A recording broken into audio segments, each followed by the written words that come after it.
Excuse me? Okay, I think it's better to using the microphone, then we can hear everybody, okay? Everybody can hear that. And if you like to answer questions or something like, you can move this microphone just around. All right. To know the relation between variable independent What kind of relationship? about the variable x independent, to know the partial between variable. Okay, highly correlation. High correlation, Okay, okay. highly correlations between or among those x variables, which is independent variables, in the regression model. All right, this is what we say multicollinearity, the definition of multicollinearity. So I'll deal with the problems in the independent variables of regression model. All right? Okay? If we make sure that we understand the meaning of this one, then next we need to know the what's the consequence, right? And we haven't started this topic yet. And would you all bring your notebook, right? How about download? Let me see. Download the data file from chapter 8. Okay, you all have that data. You can go to the iLearnings. Okay, then get the data file. Okay, which is CONS8, the data file name, CONS8. I'm going to use in these examples to show the consequence of the multicollinearity, right? Okay, are you all ready for that? Okay, just a second, right? Okay, I'll wait for you a little bit.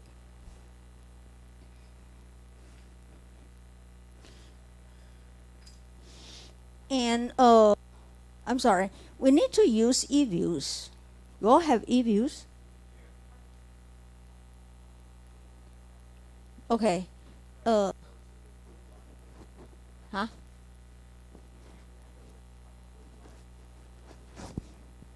Oh, you are not in the line group yet. She didn't show. She didn't show the last time. So make it now. Okay, join it now. Huh? Excuse me. You cannot open it. Well, ask, ask Daniel. I don't know. Or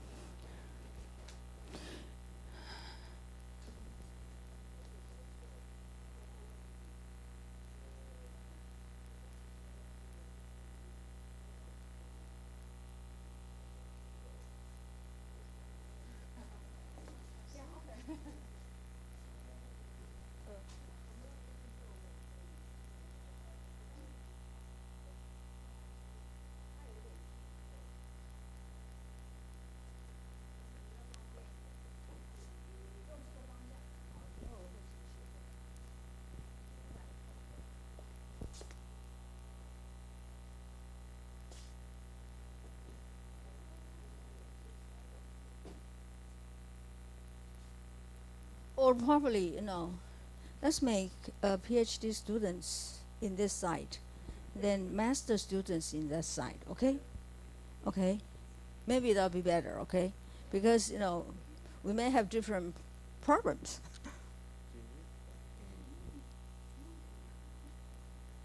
还是要借一次，去那边借一次别的 because like Android and MacBook have different VR Oh, systems, so we this have is to Mac. like yeah. Well, that's the problem.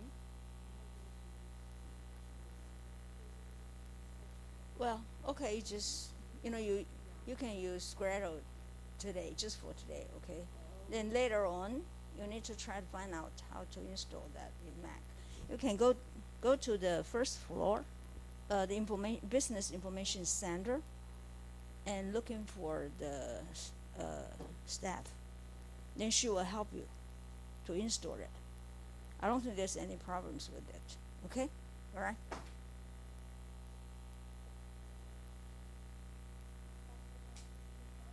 Yeah. Why don't you master students move to this side, then let's PhD students sit on that side. Okay? Is that okay? Maybe we can sit here, somewhere here. It's better to sit in this side than when I write down on the whiteboard, it's easier to watch.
So, we'll try to move some chair away, then you can have more distance.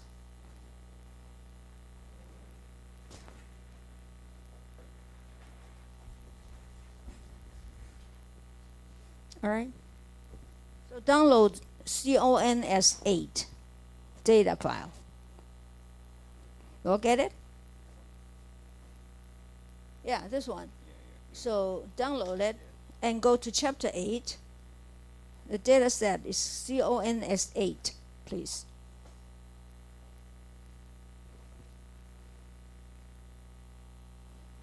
Okay, so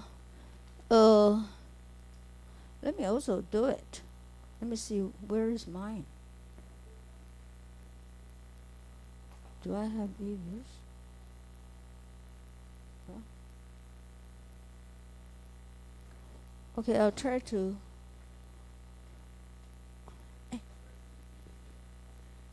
Linda, 你坐这边。Okay, share.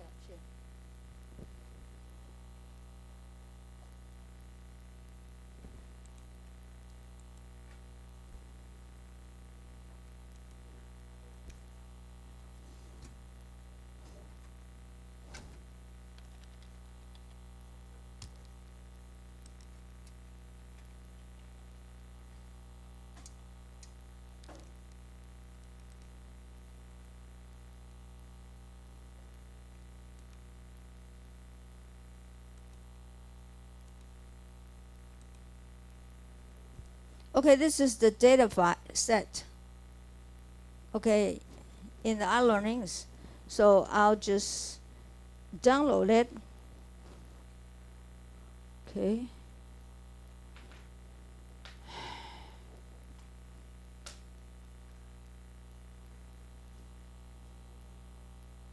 Okay, then I'll go to the chapter 8.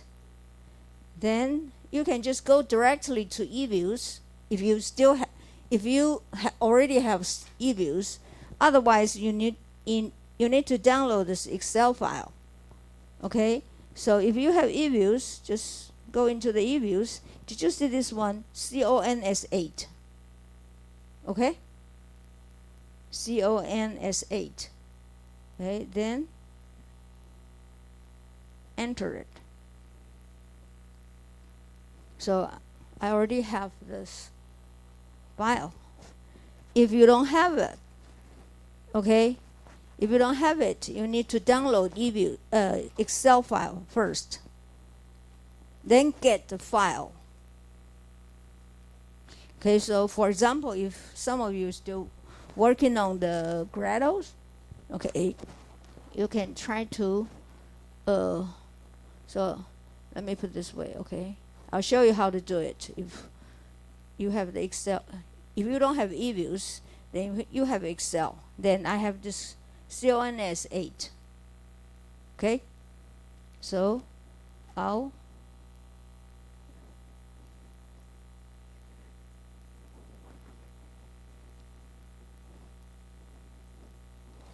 then I'll try to make this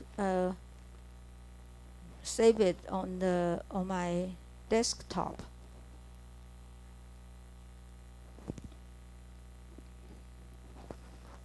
All right. Then store it. Okay, if you want to go to the Gradles, you need to save it as the updated Excel file format. Okay, instead of the old versions, you should be in the latest Excel. Then I'll store it in the where's my desktop. Okay.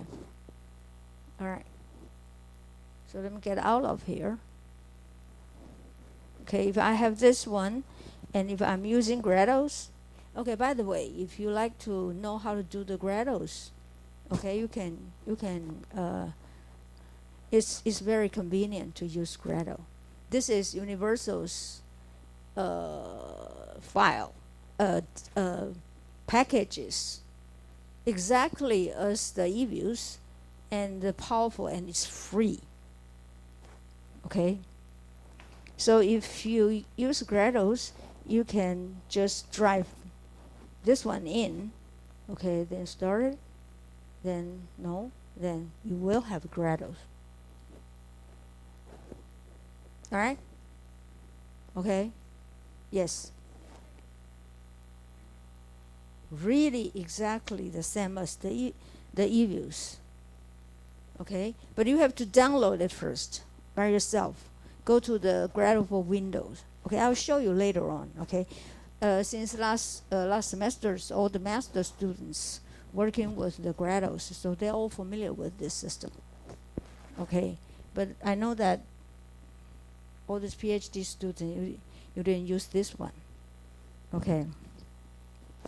All right. This is very powerful too.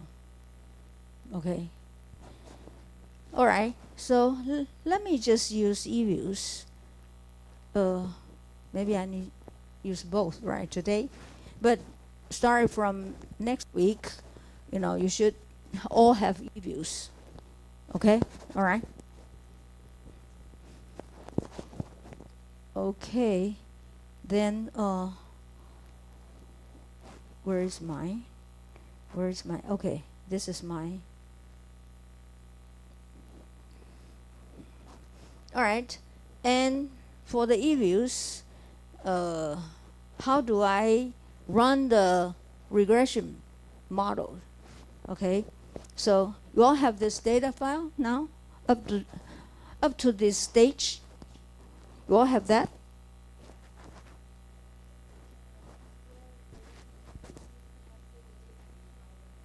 Yes, I do.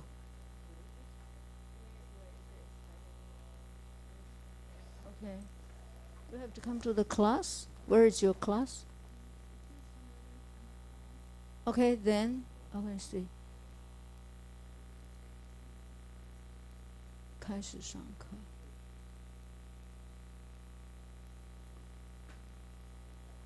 You don't have anything?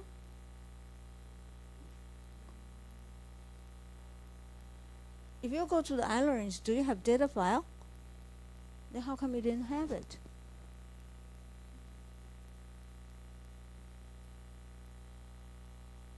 Yeah, this one. Yeah, okay. So, it's a little bit slower. Okay, so you see this one.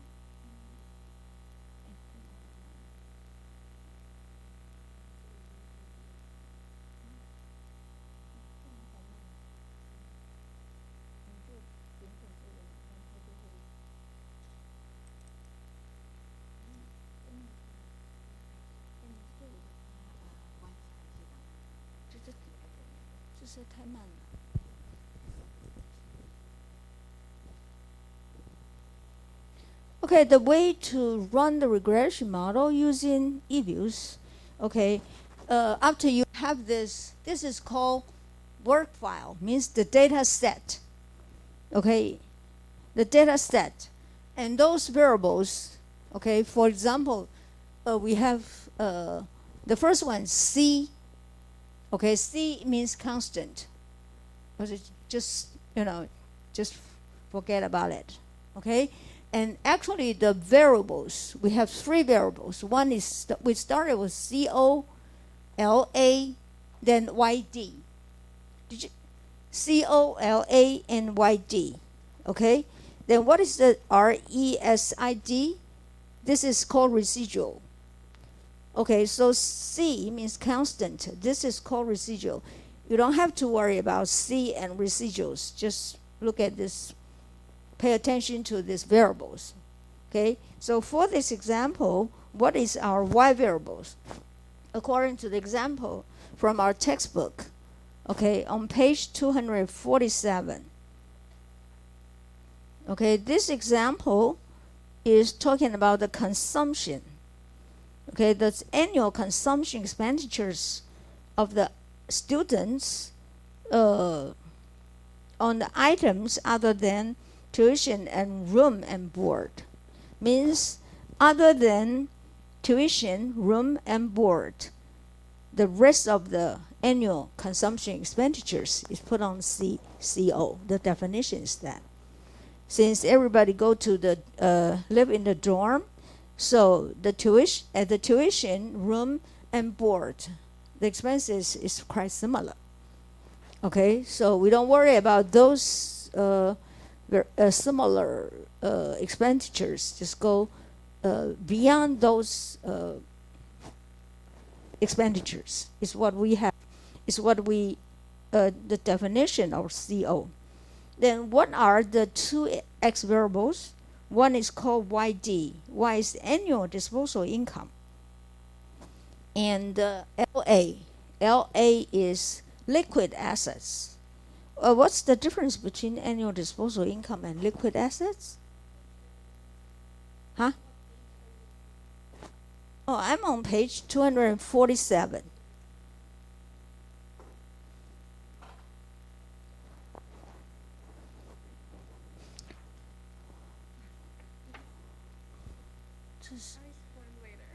Okay. Oh, you. Okay, sure, no problem. Am I too quick? Okay, now let's see the difference, the definition of the YD and LA. YD is annual disposal income. Then LA is liquid assets. Do you know what's the difference between these two? Or any difference between these two?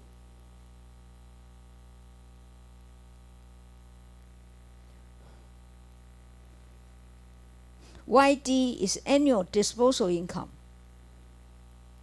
And LA is liquid assets. These are two X variables. What's the liquid assets?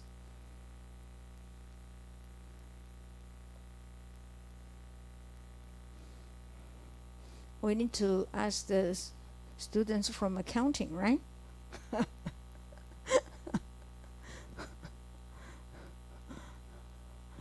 Well, liquid assets means the one make it a cash immediately.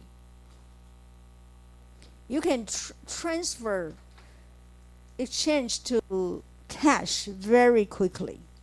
So it's like cash or cash equivalent. Okay, so maybe the cash on hand or your demand deposit account or your savings accounts. Okay, so that means liquid assets. Okay, and disposal income means that you have the a right to expand it. Okay, so in other words, these two for students. If you are students, is there any difference between these two accounts, two variables? Maybe if you're from rich family, okay, you may have a lot. But you're from, generally, these two variables are highly correlated, right? Right? Do you agree with that? These two variables are highly correlated. Okay, so now we are using these two highly correlated variables together as an x variables to explain the variation of the expenditures, which is dependent variables. Then let's see what happened. Okay, all right. So using eViews, if you want to run the regressions, okay, I'll show how to do it. Those PhD students don't have any problems, but maybe we have master students to take care. Okay, so let me show you how to do it. So would you please put your hands on the control key? Okay, then hit the y variable first, then individual x variables, okay, without constant. Okay, so let's see. I'm using highlight this one, then the second one is YD, then LA. So YD, and LA. So actually, by the order, by the sequence, I hit the CO first, which is y variable, then YD and the LA, which are two x variables. Okay? Then I'm hitting and open it as an equation. Do you see that? Okay? All right? Then you can see the equations, which has y variables and x variables, and immediately by default they put the c there. C is the constant. Usually we have constant in the regression models, right? Okay, then did you see the estimating setting? Okay, the methods. There are a lot of, if you pull this down, there's a lot of methods, which we will cover some of them this semester. And the first one is called least squares, which this is very basic one. Okay, actually we learned last semester. Okay, so use this least squares, then hit the OK. All right, after you have this one, this is the output. Isn't this exactly what you have on the Grettles, right? Okay, all the computer output looks similar, no matter what packages. Okay, if we use Grettles, we have all this kinds of output, and now it's eViews. Okay, then you know how to read this output.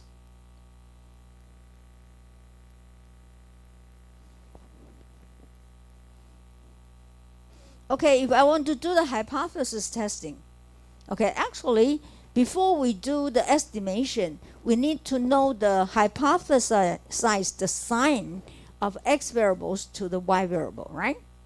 Okay, what is the hypothesis sign, expected signs for these two variables? Huh? Excuse me? No. I mean, before I do the estimation, you need to expect what's the relationship between x variables and y variables. So what are they? What should be? Or what do you expect the signs between each individual x variables to the y variables? Correlation, for me, the correlation must be higher than 5. No, I don't mean that. I mean expected signs of individual x variables to the y. Huh? Yeah, hypothesized signs or expected signs. So what is it? positive or negative, right? So in these examples, positive or negative? It should be positive or negative. Positive, right? If you have more disposable income, you will have the possibility to expend more. If you have more liquid assets, there's a high possibilities that you will expend more. Okay? So they should have positive relationship. So before we do this, we do the estimation, we run the regressions, we need to expect the sign first. And that's by theory, right? Okay, that's by theory. I think we already learned some steps which we covered last semester. And if you want to review all the stuff which is on the chapter 6. Okay? Chapter 6 is about page 184. Okay? Review it. Okay, actually this is the logic when you do the check with these models. Okay, the first one, we check with the theory, then we check with the t-test, we check with the adjusted R-square, then see some kind of bias. Okay? All right. So by theory, we know that they should have positive relationship for individual x variables to the y. So how is it? After we do the estimation, how is it? What's the result? Does that show the positive relationship with x variable to the y? Do the outputs tell us that it shows positive relationship to the y variables? Huh? No, I mean the x variables to the y. It is positive, right? We don't consider the c which is constant, right? Okay, for individual x variables to the y, do we have positive sign? Yes. Right? So they all have the expected sign. Okay, then what's next? T-value, right? T-test. We need to check with the hypothesis testing, right? For individual x variables. For example, for YD, what's the T statistic? Yeah, 0.49 something, right? And what's the p-value? The p-value is 0.64 something, right? Which is, what kind of p-value is this one? One-sided or two-sided?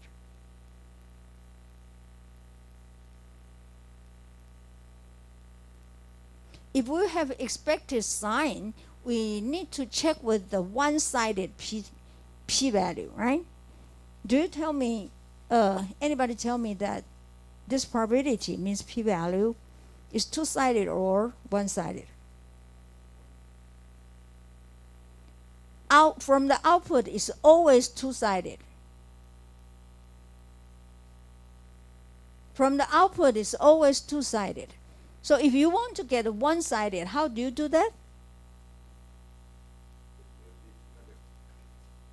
Make it half.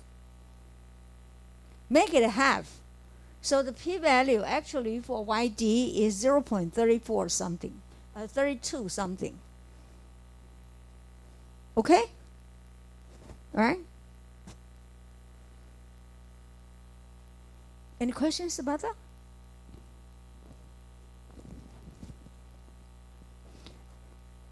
From any statistical packages, the p-value is always two-sided. Because when we do these regressions, we don't tell the computers we're doing with one-sided test or two-sided test. So automatically, the systems it's considered as a two-sided. So if you want to have one-sided test, make it half. That's one-sided p-value. All right? So for p-value is 0.32 something, is that small enough to make it significant? No. What's the value we compare with? What's the alpha level we compare with?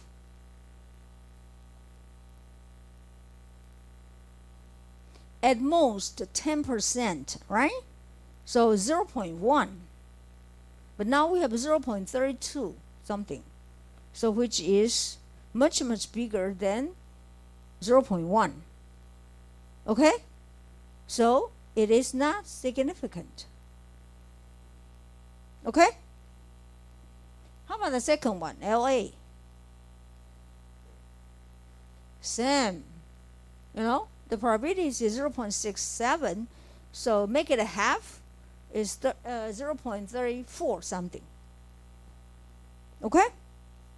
So, which means these two variables are not significant. Okay? All right. So, when you look at this hypothesis testing t-test, which shows both these two variables are not significant. Okay? Then, the third one, we are looking at R square, or adjusted R square. What is it?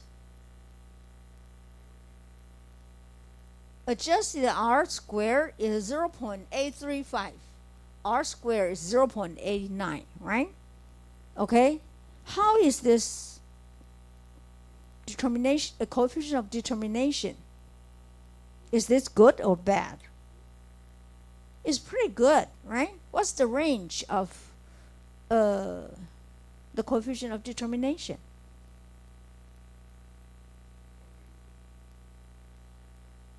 No. Between 0 and 1. Remember that? You should know. Okay, this is very basic regression. Okay, adjusted R square, you know, adjusted R sometimes may be negative if that's really bad. Okay, but there's none of them. I mean, let me write on here. I don't have.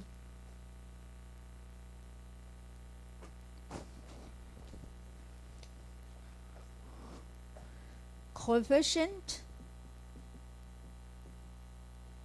of determination. What does this mean?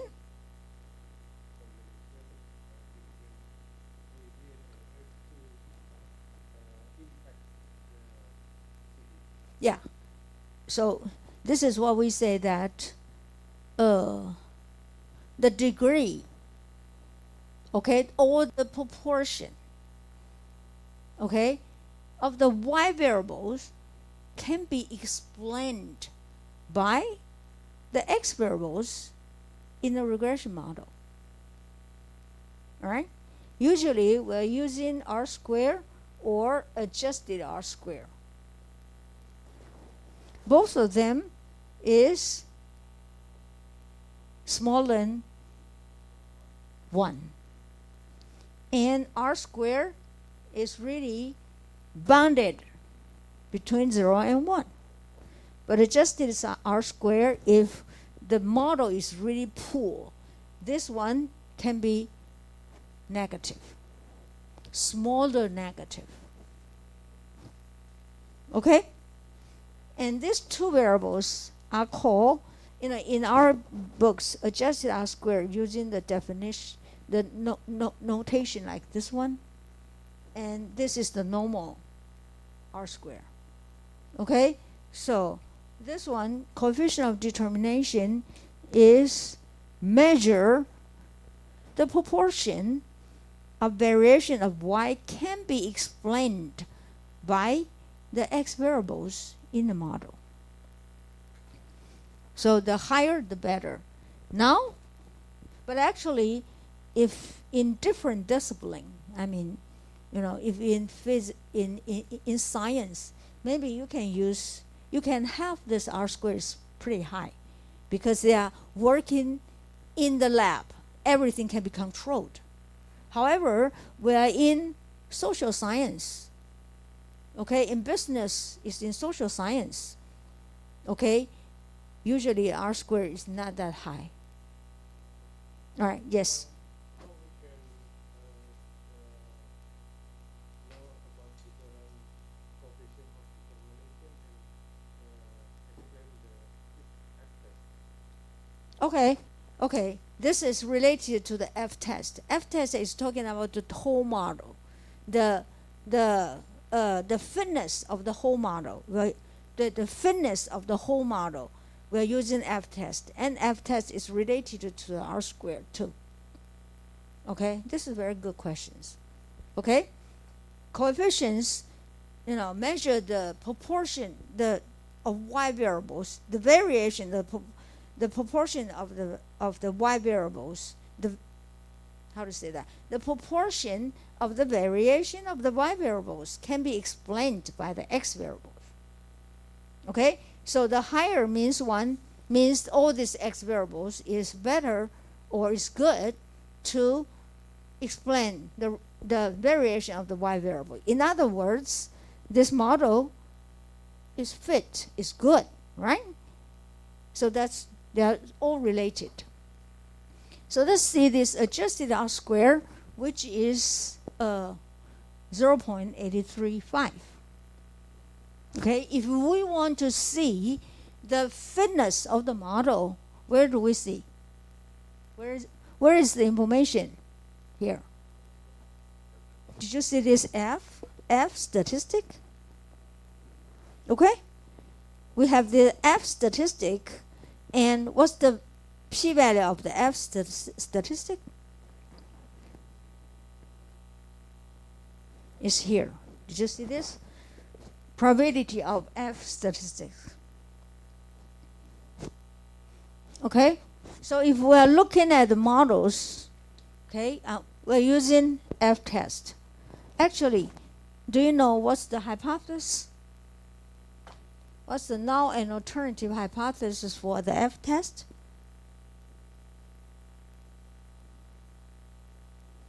In this, what is it?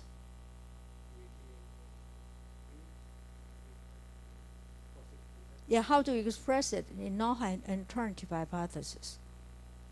Oh, this is important, right? You need to know how to write down the null hypothesis and alternative hypothesis. How many variables do we have? 2. And this one, for the fitness of the model, we are testing with the simultaneous for all this coefficient, right? In other words, for the null hypothesis and alternative hypothesis, we have to test the coefficient of individual variables.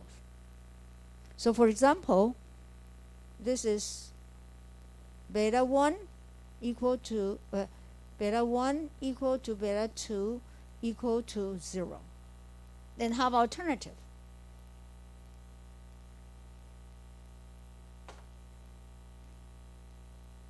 At least 1 beta j is not equal to 0. J equal to 1 and 2. Make sure you know how to write this one, okay? We have assignment to do this. Please, you have to know how to write down this one, okay? So at least 1 beta j is not equal to 0. How about the individual t? How about individual t test? Okay, by the way, this is for the whole model, right? How about the individual t-test?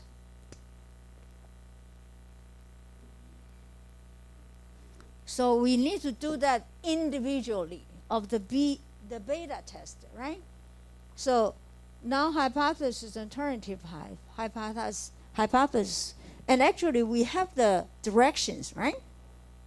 We know the direction for each beta, right, in this test. So beta 1, we expected it is greater than 0. So the null hypothesis will be beta 1 less than and equal to 0. and same as the beta 2. So beta 2 will be beta 2 less than equal to 0. And this is beta 2 greater than 0. And they are all use the t-test. And they all see the p-values. Okay? All right? And we just mentioned this too, just now. And I think this is all very basic hypothesis testing, so I really didn't mention a lot. I'm not sure whether you really understand it or not, but make sure you all know this stuff. Okay? Then the whole models is F. According to the F, what's the values? 16.198. Sorry. 198. Okay? There's 2 degrees of freedom for F. What are they?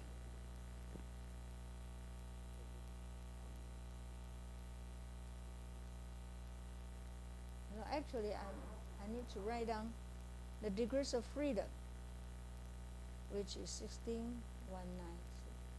Okay? What is this? There's 2 degrees of freedom. One is in the numerator, the other one in the denominator. And what is the numerator? Based on how many betas do I have, means how many x variables do I test here. So how many? 2. So I have 2 here. Okay? Then what's the degrees of freedom for the denominator? Using the total numbers. What is the total number of this data? 17, right? Huh? Oh, 7. 7, I'm sorry. It's 7. Okay? Then divide minus 2 minus coefficient. This 2 is variables, the number of variables. And this 1 is the constant. So make it, this one is 4. So did you see? So this F test, okay, F test here is this degrees of freedom, 2 and 4. All right? Then p-value. What's the p-value? Here is talking about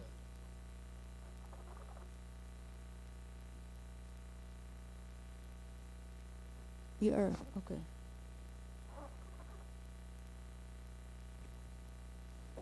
All right? And what sided is this one? One-sided or two-sided?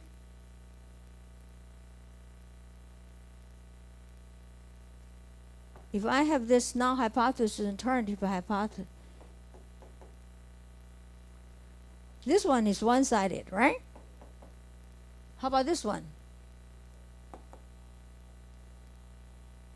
What do we mean by two-sided? Either positive or negative, right? Do we say anything about this one?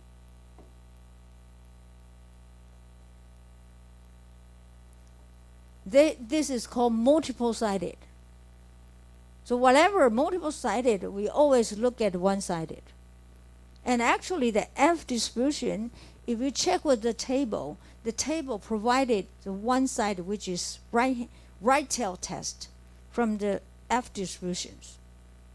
Okay? So always look at one side which is right hand side. And the p-value is 0.012. So how is this p-value tell me?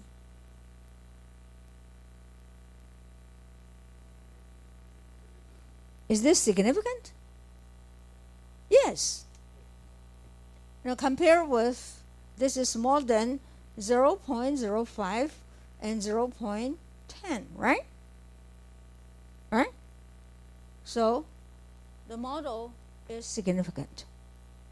So in other words, based on these two tests, one is t-test for individual x variables, the other one is for the whole models, okay? The result tell me that for individual t-tests for individual x variables are not significant at all, but for the whole model is good. This is the result conflict. It's really conflict, right? So this example showed us the consequences of multicollinearities. If we look at this adjusted R square, which is high, in other words, the whole model fit well, but you look at individual t-test, which is not significant at all. So this is kind of conflict result, right? Okay?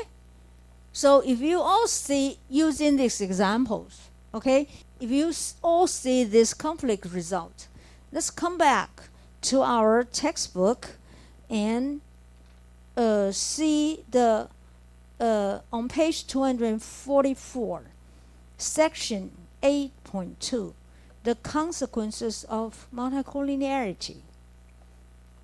Okay, there are several consequences, which I think we have 5 consequences. So let's see one by one, okay? The first one, you all get to that page. 244. Yeah, here. 144. You all have that?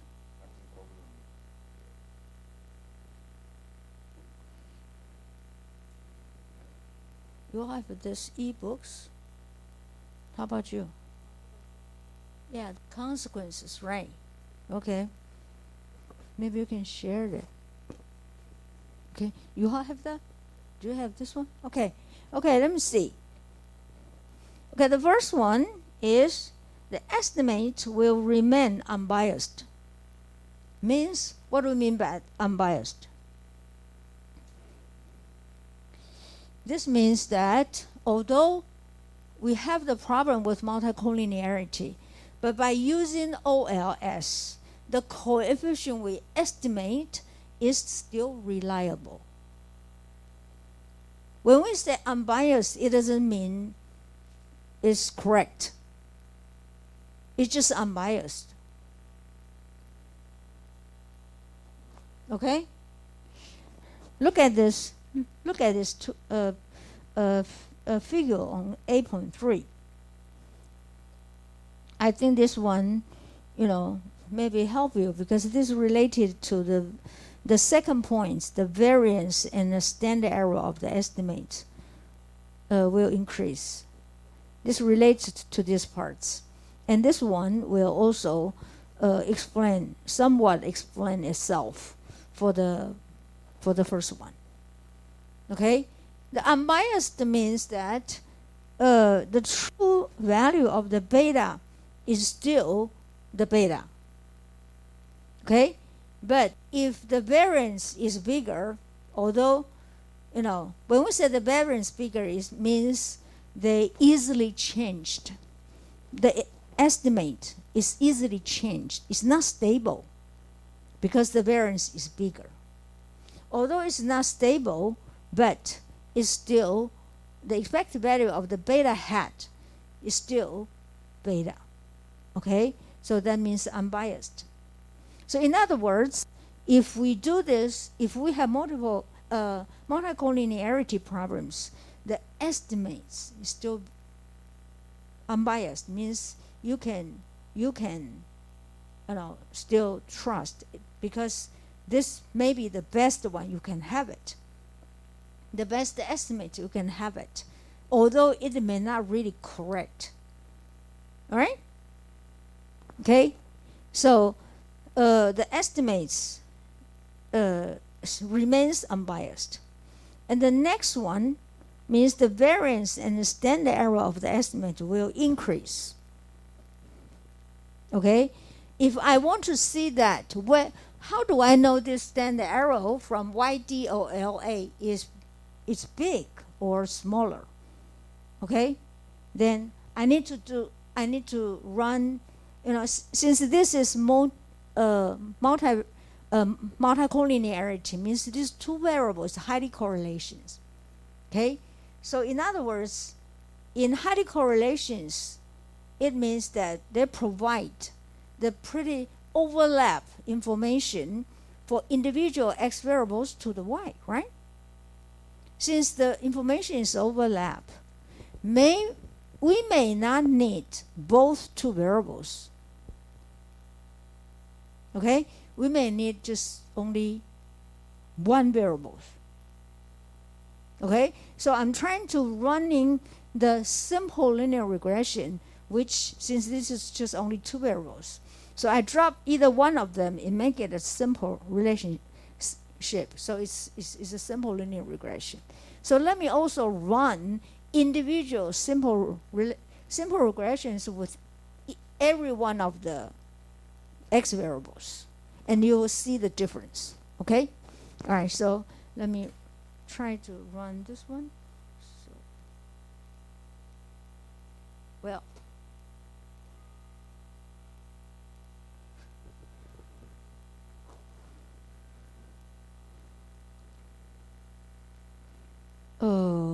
okay, let's take a break. Okay, let's take a break.